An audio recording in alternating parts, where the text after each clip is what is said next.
Mesdames et messieurs, bienvenue à Record. Aujourd'hui, j'ai l'honneur d'avoir exclusif un entretien avec Monsieur Bernard Tanguy.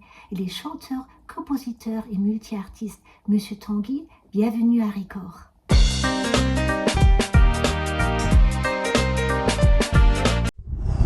Pouvez-nous en parler de votre parcours? Comment vous êtes passé du monde de l'entreprise à la scène musicale? Bonjour, je m'appelle Bernard Tanguy, alias BT93.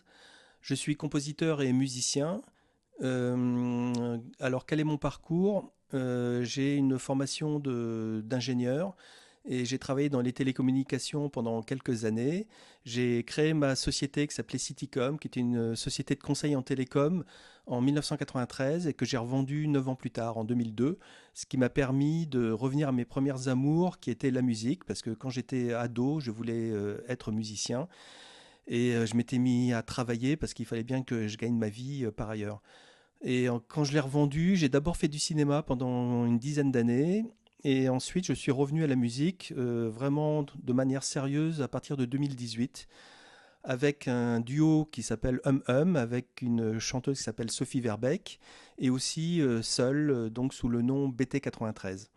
BT Bernard Tanguy, 93, c'est moi en 1993 parce qu'à l'époque j'avais fait un album qui s'appelait La Hiérarchie et qui n'était pas sorti ou sorti disons sous le manteau et qui a été remixé en 2020 et qui est sorti à ce moment-là, donc presque 25 ans plus tard. Et donc cet album, bah, c'était moi en 1993, donc je me suis appelé BT93. Votre univers est très singulier, mêlant art, visuel, paroles fortes et esthétique urbaine. Quelle est l'origine de cette identité artistique? Alors, en ce qui concerne mon univers, mes premières chansons datent de la fin des années 80, début des années 90. C'est une période où j'ai commencé à travailler, ce qui était pour moi une expérience à la fois traumatisante et un peu hallucinante. Et c'est de ça dont j'ai voulu parler dans mes chansons. Les années 80, c'était un peu les années des Golden Boys, et j'ai voulu montrer comment pour moi, la machine avait quelque chose d'absurde et c'est ça qui a donné lieu à mon premier album qui s'appelait La Hiérarchie. Ensuite, j'ai effectué un stage à New York aussi qui m'a beaucoup marqué. C'était en 1989 et j'ai beaucoup apprécié la house music, par exemple, et aussi le côté urbain de la ville avec le métro, les graffitis. Et j'ai pu aussi constater les différences de niveau social extrême qu'il y avait entre le quartier sud de Manhattan, Wall Street par exemple, et puis le Bronx où tout était dévasté, on aurait dit le tiers-monde. Quelles sont vos plus grandes influences musicales ou artistiques? Alors mes influences artistiques, c'est beaucoup les années 70 parce que j'avais un frère qui était plus âgé que moi, donc il m'a fait découvrir la musique progressive, la pop rock anglo-saxonne. Donc j'écoutais beaucoup des groupes comme King Crimson, Yes, Pink Floyd, et aussi de la pop, donc David Bowie par exemple, c'était mes groupes préférés. Plus tard j'ai découvert Gainsbourg, Tiefen. Après, j'ai écouté beaucoup de New Wave aussi, fin des années 70, début des années 80. Donc c'est une musique qui m'a beaucoup influencé parce que ça correspondait à ma période de l'adolescence. Et donc j'étais fan de Cure, de Talking Heads, aussi de musique plus électronique peut-être, donc Kraftwerk, Taxi Girl. Donc c'est des groupes que j'ai beaucoup écoutés et ça a forcément influencé ma musique. Comment naît une chanson chez vous? Est-ce que c'est d'abord une image, un mot ou une mélodie? Alors une chanson chez moi c'est souvent la musique d'abord, et souvent d'abord une mélodie au piano. Il faut d'abord que ça marche bien au piano, que ça sonne déjà, qu'on imagine quelque chose. Et après, je commence à faire des arrangements avec mes synthés et mon ordinateur. Ensuite seulement, j'écris des textes. C'est comme ça que ça se passe. PT 93 est un personnage à la fois poétique et critique. Vous considérez-vous comme un conteur de votre époque? Alors, je serais un personnage poétique et critique. J'aime bien. Après, j'ai vraiment pas beaucoup de notoriété, donc je pense pas que je sois un personnage quelconque. Moi, je fais juste des chansons un peu dans mon coin. Et si ça peut plaire à une ou deux personnes, déjà, je suis très content. Après, est-ce que je suis un conteur de mon époque? je sais pas, ce serait un peu prétentieux pour moi de dire quoi que ce soit. Mes chansons sont le reflet de ce que je ressens au moment où je les écris, ça va pas tellement plus loin. Votre titre Schéma H a beaucoup marqué votre public. Pouvez-vous nous raconter un petit peu plus sur la genèse de cette chanson? Alors, La Hiérarchie, c'est une chanson en mode un peu absurde, écrite en réaction à ma première expérience professionnelle.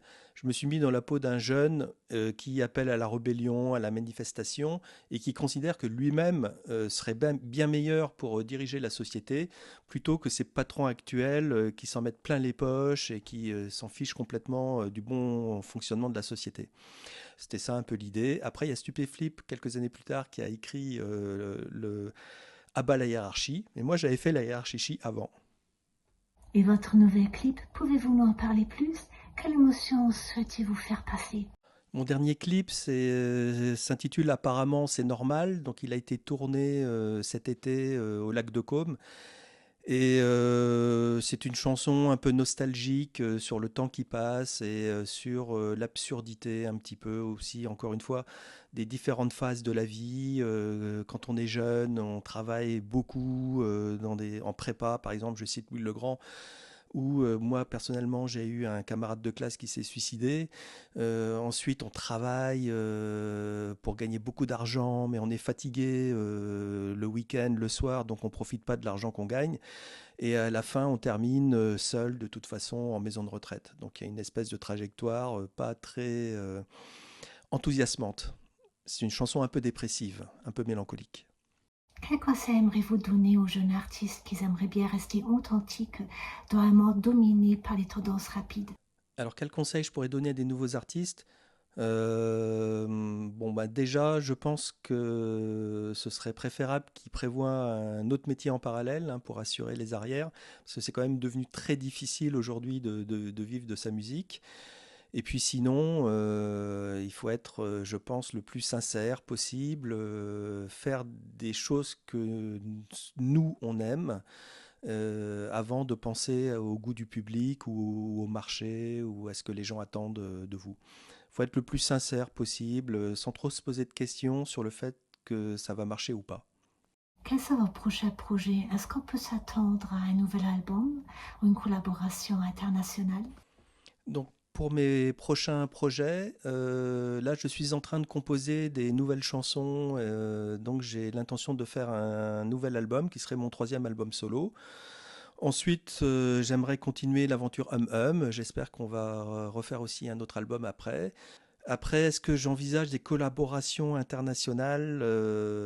Faudrait demander plutôt aux personnages internationaux s'ils ont envie de collaborer avec moi. Mais moi, ce sera avec grand plaisir. Comment voyez-vous l'évolution de la scène musicale indépendante aujourd'hui? Alors, en ce qui concerne la scène musicale indépendante, ben, l'évolution, c'est que c'est de plus en plus dur de faire son trou en tant que musicien indépendant. Malgré Internet, malgré les possibilités que ça offre, on s'aperçoit que c'est quand même très concentré. Il y a une foultitude d'offres sur le marché, donc pour émerger, c'est devenu en fait très difficile. Et sinon, pour ma part, moi, j'accorde beaucoup d'importance en fait aux mélodies, aux schémas harmoniques, à la qualité de la composition. Et j'ai l'impression que c'est devenu, disons, moins primordial dans les musiques d'aujourd'hui, qui accordent beaucoup d'importance à la production. Est-ce que c'est léché? Est-ce que tout c'est nickel? Est-ce que ça sonne bien? Et aux performances vocales. Donc moi qui ne chante pas, disons qui n'ai pas la voix d'un ténor ou d'un baryton, je pense que c'est plus difficile pour des gens comme moi de percer aujourd'hui. Et puis je suis plutôt jeune hein, non plus, surtout ça le principal. Pensez-vous que les réseaux sociaux, la technologie a changé la manière comment on crée ou on partage la musique? Eh ben, un artiste aujourd'hui il passe beaucoup de temps sur les réseaux sociaux, hein, c'est un des moyens de faire connaître sa musique. Et disons que c'est presque regrettable parce que je connais des musiciens autour de moi qui passent quasiment plus de temps à préparer des réels pour Instagram, Facebook, à faire leur marketing qu'à composer des chansons et à faire pratiquer leur art. Donc, c'est un côté un petit peu regrettable de ce point de vue-là. Moi, personnellement, j'aimerais beaucoup ne pas avoir affaire aux réseaux sociaux, juste composer de la musique et que d'autres personnes après s'occupent de la promouvoir. Mais ça se passe pas comme ça. Votre musique semble souvent parler du monde moderne, de la vie urbaine, du travail et du rythme effréné. Quel message souhaitiez-vous en transmettre à travers vos textes? Alors, est-ce qu'il y a un message dans mes chansons? Je ne sais pas. Je parle en tout cas du côté absurde de la vie et du fait qu'il faut pas forcément suivre les conventions ou de ce que les conventions ont elles-mêmes d'absurde. Ce serait ça un peu le message. Donc j'ai beaucoup parlé du monde du travail, mais je parle parfois aussi des relations entre les hommes et les femmes. Et puis j'ai quelques chansons qui sont vraiment romantiques, premier degré, qui parlent d'amour, parce que quand même l'amour, c'est quelque chose. Merci beaucoup, Monsieur Tanguy, pour ce exclusif entretien, puis je vous souhaite encore un bon week-end.